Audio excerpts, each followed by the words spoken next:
भोपाल में सीएम शिवराज सिंह चौहान ने धान खरीदी को लेकर समीक्षा बैठक की है। बैठक के बाद सीएम शिवराज ने धान खरीदी को लेकर निर्देश दिए हैं। सीएम शिवराज ने कहा कि धान खरीदी की समुचित व्यवस्था होगी, धान का एक एक दाना खरीदा जाएगा, किसानों की धान समर्थन मूल्य पर खरीदी जाएगी। वहीं कोरोना के चलते किसानों को लाइन में नहीं लगने दिया जाएगा।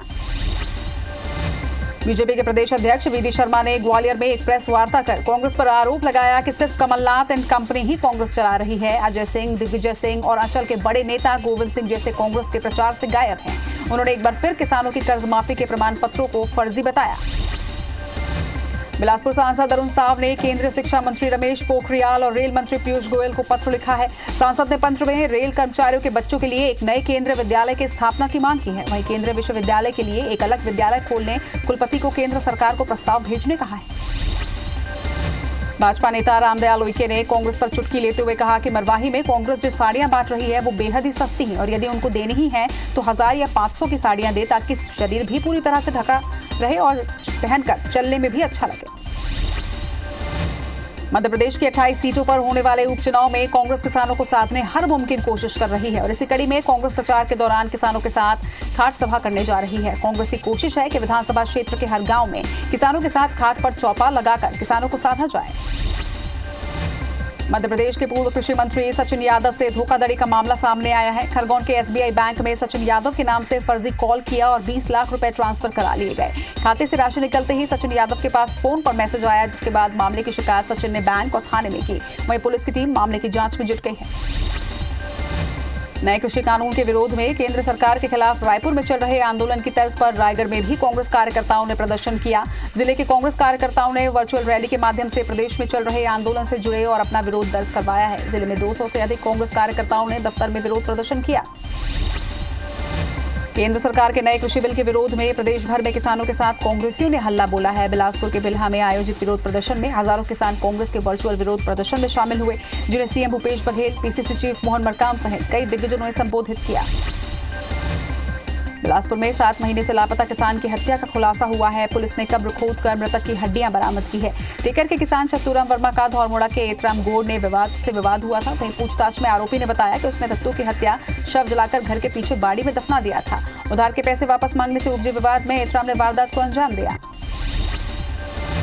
मुंगेली सिटी कोतवाली थाना क्षेत्र के रामगढ़ महामाया मंदिर के पास एक घर में लुटेरों ने एक बुजुर्ग महिला की हत्या कर लूटपाट की घटना को अंजाम दिया। वहीं पुलिस को शक है कि हत्या और लूट में किसी जानने वाले का हाथ है। कुछ दिन पहले ही बुजुर्ग दंपति ने अपनी जमीन बेची थी और मिली रकम को घर पर ही सुरक्षित रखा था। केशकाल गैंगरेप मामले में पुलिस ने सभी 7 आरोपियों को गिरफ्तार कर लिया है। बता दें कि गैंगरेप के बाद युवती ने सुसाइड कर लिया था। वहीं घटना के 2 महीने बाद भी पुलिस ने केस दर्ज नहीं किया था। मामले की जानकारी मिलते ही IBC 24 ने खबर को प्रमुखता से दिखाया था, जिसके बाद पुलिस की टीम ने कार्रवाई शुरू की। एक नकाबपोश बदमाश ने आज खंडवा हरजूर रोड पर राई रिजूर के पास एक किसान को गोली मारकर हत्या कर दी। इसके बाद मौके से फरार भी हो गया। बाद में उसी सड़क से गुजर रहे डायल 100 के ड्राइवर ने घायल किसान को जिला अस्पताल में भर्ती करवाया, जहां उसकी हालत नाजुक बनी हुई है। देपालपुर थाना इलाके में हुए अंधे कत्ल की गुत्थी पुलिस ने सुलझा ली है। पुलिस ने 2 आरोपियों को गिरफ्तार किया है। मामूली विवाद में आरोपियों ने युवक की मौत की घाट उतार दिया। 7 अक्टूबर को देपालपुर थाना क्षेत्र के ग्राम मुंडला में पुलिया के नीचे युवक की लाश मिली थी। बलरामपुर जिले के राजपुर क्षेत्र में चोरों ने मंदिर में धावा बोल दिया। चोरों ने मंदिर में घुसकर दान पेटी को ही साफ कर दिया। वहीं घटना की सूचना मिलने पर पुलिस की टीम मौके पर पहुंची और घटना की जांच में जुट चुकी है। वहीं मंदिर से कुछ ही दूरी पर दान पेटी टूटा हुआ मिला और उसमें सिर्फ सिक्के थे और बाकी पैसों को लेकर चोर भाग निकले थे।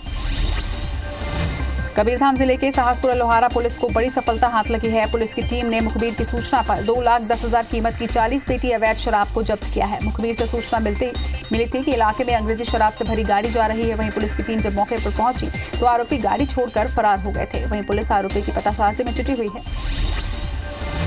छत्तीसगढ़ के सूरजपुर की एक स्टील व्यवसायी महिला रायसेन में न्याय के लिए भटक रही है। महिला का आरोप है कि रायसेन जिले के किशनपुर का एक युवक उसे शादी का झांसा देकर 4 साल तक उसका दैहिक शोषण करता रहा। एसपी ने देहगांव पुलिस को मामला दर्ज करने के निर्देश दिए हैं। पन्ना के जंगलों में अंधाधुंध अवैध कटाई की जा रही है। आज पन्ना पुलिस ने पिकअप वाहन में भरे 21 सिल्ली बेशकीमती सागौन को जब्त किया है। मुखबिर की सूचना से पुलिस की टीम ने घेराबंदी कर ये कार्रवाई की। वहीं वाहन चालक मौके से फरार हो गया। जंगल में अवैध कटाई से वन अधिकारियों की भूमिका पर भी अब सवाल खड़े हो रहे हैं। अंबिकापुर में बच्चे की मौत के मामले में पुलिस ने ठेकेदार और पेटी कॉन्ट्रैक्टर के खिलाफ एफआईआर दर्ज किया है। बता दें कि सरकारी भवन का गेट टूटने से 7 साल के बच्चे की मौत हो गई थी। मामले में सब इंजीनियर को पहले ही सस्पेंड किया जा चुका है। सागर जिले के बड़ा में महिला की मौत के बाद गुस्साए परिजनों ने महिला का शव रखकर नेशनल हाईवे पर जाम लगा दिया। मृतक महिला के परिजनों ने बस समिति बड़ा संबंधी प्रबंधक पर महिला को जहर पिलाने का आरोप लगाया है। वहीं मौके पर पहुंचे एसपी अतुल सिंह ने बंडा थाना प्रभारी को लाइन अटैच कर दिया है और मृतका के परिजनों के बयान पर मामला दर्ज कर लिया है। एसपी के आश्वासन के बाद लोगों ने यहां से जाम हटाया। सागर एसपी ने देवरी थाने में पदस्थ एसआई को रिश्वत लेने के आरोप में सस्पेंड कर दिया है। दरअसल एक वीडियो में एसआई विवेक शर्मा रेत से भरे डंफरों को रोककर उनके कागज चेक कर रहे हैं और जांच के नाम पर प्रत्येक डंफर से 500-500 रुपए की वसूली भी करते नजर आ रहे हैं। पूरी घटना का वीडियो बनाकर चालकों ने एसपी को भेज दिया, जिसके बाद ये कार्रवाई की गई। यूपी के हाथरस कांड का जबलपुर कनेक्शन सामने आने के बाद जिस महिला का नक्सली कनेक्शन बताया जा रहा है वो जबलपुर की डॉक्टर राजकुमारी बंसल हैं। वो नेताजी सुभाष चंद्र बोस मेडिकल कॉलेज में फॉरेंसिक विभाग में असिस्टेंट प्रोफेसर हैं। उनके मुताबिक वो छुट्टी लेकर 4 से 7 अक्टूबर तक पीड़ित परिवार के घर में रही। राजधानी रायपुर के टिकरापारा संतोषी नगर में सड़क हादसे में बाइक सवार 2 युवकों की मौत हो गई। बताया जा रहा है कि तेज रफ्तार ट्रक से धक्का लगने के बाद बाइक सवार दोनों युवक पिछले चक्के के नीचे आ गए और ट्रक के साथ काफी दूर तक घसीटते चले गए। हादसे के शिकार हुए 2 युवकों में से एक टिकरापारा और दूसरा संतोषी नगर का। गुना में नेशनल हाईवे पर बीनागंज के पास एक इनोवा गाड़ी अनियंत्रित होकर पलट गई, जिससे 2 महिलाओं की मौके पर ही मौत हो गई, जबकि 2 महिलाएं गंभीर रूप से घायल हो गई हैं। घायल महिलाओं को अस्पताल में भर्ती करवाया गया है। बताया जा रहा है कि कार सवार सभी 4 महिलाएं ओमकारेश्वर से दिल्ली की ओर जा रही थीं। मुंगेली में बिलासपुर रायपुर नेशनल हाईवे पर देर शाम एक कार राहगीर को बचाने के प्रयास में खड़ी ट्रक में जा टकराई। घटना में राहगीर की मौत के अलावा कार में सवार 3 लोगों की भी मौत हो गई। वहीं 2 लोग गंभीर रूप से घायल हुए हैं, जिन्हें उपचार के लिए सिम्स में भर्ती करवाया गया है। वहीं रायपुर वापस आ रहा परिवार सरगांव के बरमदेव ढाबा के पास दुर्घटना का शिकार हो गया। दंतेवाड़ा में आईईडी की चपेट में आने से दंपत्ति घायल हो गई है। घटना के बाद नक्सलियों ने घायल महिला को कब्जे में ले लिया। वहीं बाद में पुलिस ने महिला को नक्सलियों से छुड़वाया और इलाज के लिए अस्पताल में भर्ती करवाया। बता दें कि दंपत्ति सुरनार गांव अपनी बेटी से मिलने जा रहे थे और तभी दोनों आईईडी की चपेट में आ गए। देश में 4 बार स्वच्छता का परचम लहराने वाला इंदौर शहर कोरोना वायरस से काफी प्रभावित रहा। इससे इंदौर नगर निगम की आर्थिक स्थिति खस्ता हाल हो चुकी है। इससे कई विकास कार्य भी ठप हैं। निगम की आर्थिक स्थिति को देखते हुए कई ठेकेदार नया काम लेने से कतरा रहे हैं। बालोद में बीएड डीएड कोर्स की सुविधा नहीं होने से जिले के छात्र छात्राओं को परेशानियों का सामना करना पड़ रहा है। यहाँ के छात्रों को बीएड डीएड कोर्स के लिए दूसरे जिले जाना पड़ता है। बालोद में बीएड और डीएड कोर्स शुरू कराने की मांग कई बार की जा चुकी है, लेकिन अब तक नतीजा सिर्फ ही रहा। बता दें कि शिक्षाकर्मी और शिक्षक पद के लिए शासन के नियमानुसार बीएड डीएड अनिवार्य हो चुका है। अंबिकापुर में हुई तेज बारिश के बाद पूरे शहर में जगह जगह जल भराव हो गया है। इससे नगर निगम के दावों की पोल तो खुली ही, साथ ही स्वास्थ्य विभाग की व्यवस्थाओं पर भी अब सवाल खड़े हो गए हैं। यहाँ बारिश के बाद अंबिकापुर मेडिकल कॉलेज के कोविड आइसोलेशन वार्ड में पानी भर गया, जिसके बाद पूरा स्टाफ परेशान नजर आया। बिलाईगढ़ के ग्रामीण इलाकों की सड़कें 3 साल में ही जवाब देने लगी हैं। वहीं इलाके में सड़कों के कई काम अब भी पूरे नहीं हो पाए हैं। मुख्यमंत्री ग्राम सड़क योजना के तहत पवनी से ग्राम खजरी तक करीब 4 किलोमीटर सड़क बनाया गया था, लेकिन सड़क में अभी से गड्ढा होने लगा है। वहीं सड़क पर पुल निर्माण का काम भी अब तक अधूरा है। सड़कों के खस्ता हाल होने से राहगीरों को आने जाने में काफी परेशानी हो रही है। धमतरी जिले के मगरलोड क्षेत्र के ग्रामीण अवैध खनन को लेकर काफी परेशान हो चुके हैं। भारी भरकम हाईवा चलने से सड़कों की हालत यहां काफी दयनीय हो गई है और रोजाना हादसे भी हो रहे हैं, जिसके चलते पेंड्री के ग्रामीण पैरी नदी से रेत की अवैध निकासी बंद करने की मांग कर रहे हैं। वहीं खनन नहीं रुकने पर ग्रामीणों ने आंदोलन की चेतावनी भी दी है। इंदौर में इस बार कोरोना की वजह से नवरात्रि पर मंदिरों का नजारा पिछली बार से कुछ अलग नजर आएगा। कोविड नियमों के चलते मंदिरों में एक बार में सिर्फ 10 श्रद्धालु ही दर्शन कर पाएंगे। वहीं मास्क, सोशल डिस्टेंसिंग का अनिवार्य रूप से पालन करना होगा। मंदिरों में थर्मल स्क्रीनिंग भी की जाएगी। सुकमा जिले को हाईग्रेड साइबर सेल की सौगात मिली है। आज एसपी शलभ सिन्हा ने साइबर सेल भवन का उद्घाटन किया। अब सीसीटीवी कैमरों की मदद से जिला मुख्यालय में लोगों पर नजर रखी जाएगी। वहीं पुलिस ने साइबर पंचायत का भी शुभारंभ किया। साइबर पंचायत के माध्यम से ग्रामीण अंचलों में साइबर ठगी से बचने लोगों को जागरूक किया जाएगा। बालोद के इंडिया गांव में पानी बचाने को लेकर एक खास पहल की जा रही है। यहाँ जल पाठशाला का आयोजन किया जा रहा है और पाठशाला में बच्चों को पानी बचाने और उसे सहेजने की शिक्षा भी दी जा रही है। कमांडो वीरेंद्र सिंह के नेतृत्व में जल पाठशाला में स्कूली शिक्षा के साथ साथ जल शिक्षा भी दी जा रही है। कोरबा की स्नेक रेस्क्यू टीम ने कलेक्टर बंगले में सुरक्षा में तैनात गनमैन के रूम से कोबरा का बचाव किया है। बाल बाल बचे गनमैन की सूचना पर जितेंद्र सारथी जब पहुंचे तो सांप बिस्तर में बैठा हुआ था और पास में ही गन भी रखी हुई थी। जितेंद्र सारथी ने सावधानीपूर्वक सांप का रेस्क्यू किया। इसके पहले भी कलेक्टर बंगले से कोबरा को बचाने पर कलेक्टर मैडम ने जितेंद्र सारथी की तारीफ की थी।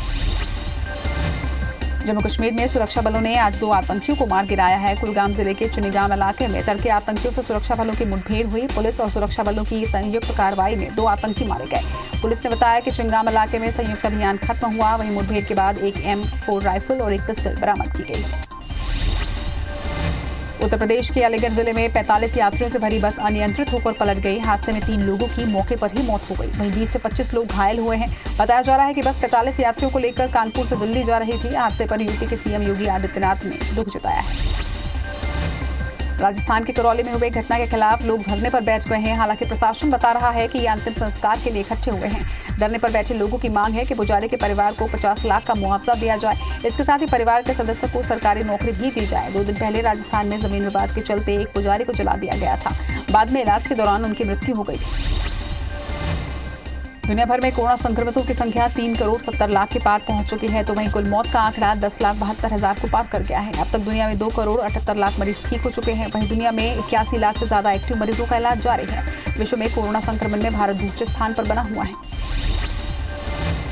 देश में कोरोना संक्रमितों की संख्या 69,70,000 के पार पहुंच चुकी है। वहीं देश में अब तक 59,85,000 मरीज इलाज से ठीक भी हुए हैं। कोरोना से अब तक 1,60,000 से ज्यादा लोगों की मौत हो चुकी है। वहीं भारत में कोरोना के एक्टिव केस की अगर बात करें तो ये लगातार घटते हुए 8,82,000 पर पहुंच गया है। हालांकि पिछले 24 घंटे में 73,000 से ज्यादा नए मरीज भी सामने आए हैं। मध्य प्रदेश में कोरोना के 1,607 नए केस मिलने से संक्रमितों की संख्या अब यहां 1,43,000 के पार पहुंच चुकी है। वहीं प्रदेश में एक दिन में 27 मौत का कुल आंकड़ा 2574 पर पहुंच गया है। वहीं 2,200 मरीज के ठीक होने से अब तक 1,24,000 मरीज स्वस्थ हुए हैं। राज्य में 16,168 मरीज फिलहाल उनका इलाज जारी है। वहीं हॉटस्पॉट इंदौर में संक्रमितों का आंकड़ा 27,000 पर पहुंच चुका है। इधर छत्तीसगढ़ में 24 घंटे में कोरोना के 2,958 नए मरीजों से आंकड़ा 1,37,000 के पार पहुंच चुका है। वहीं प्रदेश में एक्टिव मरीजों की संख्या 27,539 पर पहुंच चुकी है। 16 नई मौत का कुल आंकड़ा 1,196 पर पहुंच चुका है। तो वहीं राजधानी रायपुर में 336, जांजगीर में 277 और रायगढ़ में 229 नए मरीज सामने आए हैं।